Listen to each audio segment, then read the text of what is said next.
Good morning, gladiators. It's Thursday. I really hope you enjoyed your grid day yesterday. I can't tell you that I missed you so much, but I hope that you learned a lot about creating these goals and making sure you're following through with them. So, way to go if you set those goals, and kudos to you if you are working on them today. All right, so let's get started. We are going to be talking a little bit about the establishment of the United Nations and continue with the European Union, of course, and talk about why was the United Nations established in the first place. So what you're going to do is you're going to watch this video to gain an understanding of the establishment of the United Nations. All right, so then we're going to review, after you're going to review the slides. So you're going to analyze the historical background of various contemporary societies to evaluate relationships between past conflicts and current conditions.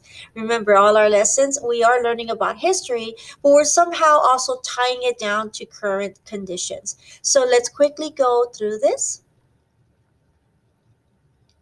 All right, so what you're going to do today is you're going to go through the images, go through each slide, read the information that's on there, and then we will talk about the slides as we scroll through them. But you're also going to notice that there are some embedded videos. So this is what I'm going to do right now. I'm just going to go through the slides, and then you can review the embedded videos. So the whole start of the Holocaust is because not just because of one person, it was a group of people that made this situation happen. But for the most part, it was from the ideals of Adolf Hitler. So these are images of Adolf Hitler. Here's an image of some concentration camps, the Star of David that the Jewish people were required to wear, and of course, the wonderful Anne Frank. So here are, just so you can see, are some newspaper articles that hit worldwide, not just in Europe, but also in the United States. So set the stage. The war and the Holocaust were wealthy. So this, again, you don't have to read any of this, but this is talking about how he set the stage to start the Holocaust movement. How did he convince people to do so? Obviously, before that, they had just been through a war. The country was struggling economically, and he felt that this was a good opportunity to, of course, they were very upset, but to blame the Jewish community for, because the German people were struggling financially. And so, but whereas the Jewish community were struggling, but not as much as the German community. He started with there is the Aryan supremacy, the white race. So Hitler's goal was to breed a master race from the Germans who would then possess certain traits. He called it the master race. The blonde hair, maybe even blue eyes. So he believed in the Aryan supremacy. Hitler believed that the Aryan race was better than all the other races. The people who supported Hitler in his belief were known as the Nazis. And Hitler and the Nazis began to take many rights away from the Jews because of his belief in the Aryan supremacy. So what you're going to do to find out more about the white race, or what it is, you're going to click on this and you'll watch the Brainpop video. Now remember, keep in mind, guys, that you need to be open in your port. You have to have your portal open, and you must have your Gmail open in order for these videos to work in the slides. It will not work otherwise. And you cannot be on Safari or Explorer. It must be Google Chrome. Okay, just as a reminder. So this is just a timeline.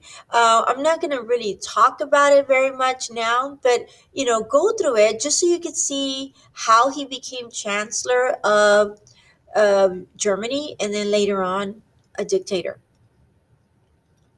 So there was this thing called the Nuremberg Laws that he put into place. Basically, you couldn't have any mixture of blood, such as Germans and Jewish blood. You were either all German or you were all Jewish, and he didn't believe in crossbreeding. So here are some examples of what the Nuremberg laws were and how he established these Nuremberg laws.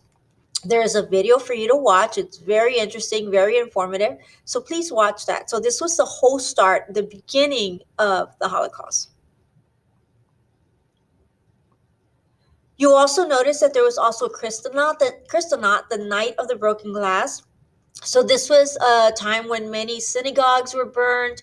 One evening, it was really a young boy, believe it or not. I believe they said he was about 14, 15 years old, who got a bunch of people and convinced them that they were going to do this. They were going to burn the synagogues. They were going to break all the glass from the Jewish stores and the restaurants and anything that was owned by a Jewish person.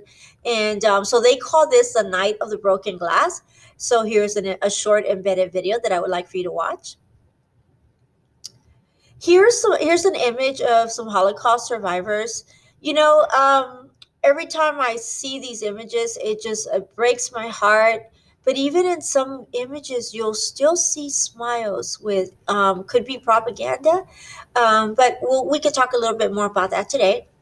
Here's an amazing video of a Holocaust survivor and his story. It's a short story of what he encountered, what he went through, and how he's doing today. So please watch that video. Then finally, remember the Nuremberg Laws? Well, now we have the Nuremberg Trials. All of the people who did survive, who didn't attempt to take their own life or attempted to run away, were eventually tried. They call this the Nuremberg Trials.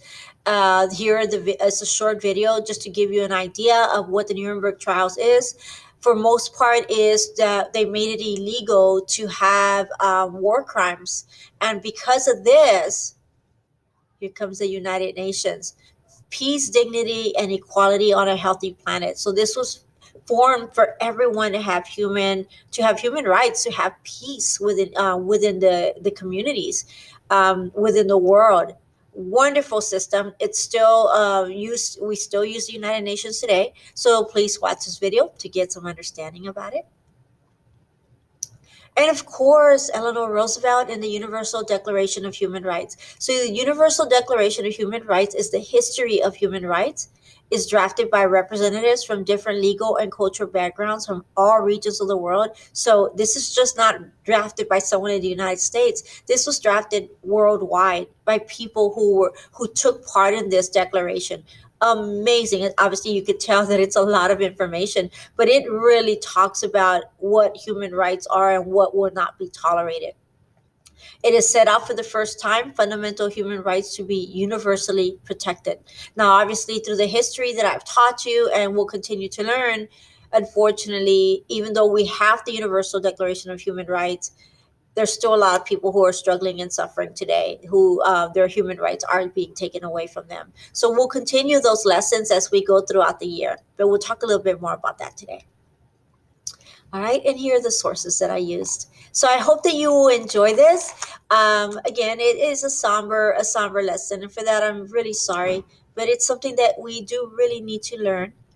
Then when you get done, you're going to go into your assignment today. You're going to match the slides.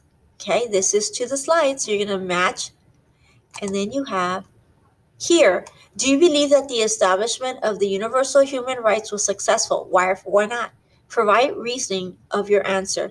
I added some stems for you. So I believe that the establishment of the universal human rights was successful because, or I don't believe that the establishment of the universal human rights was successful because. So you're going to add those stems on here, and then you're going to continue with your response.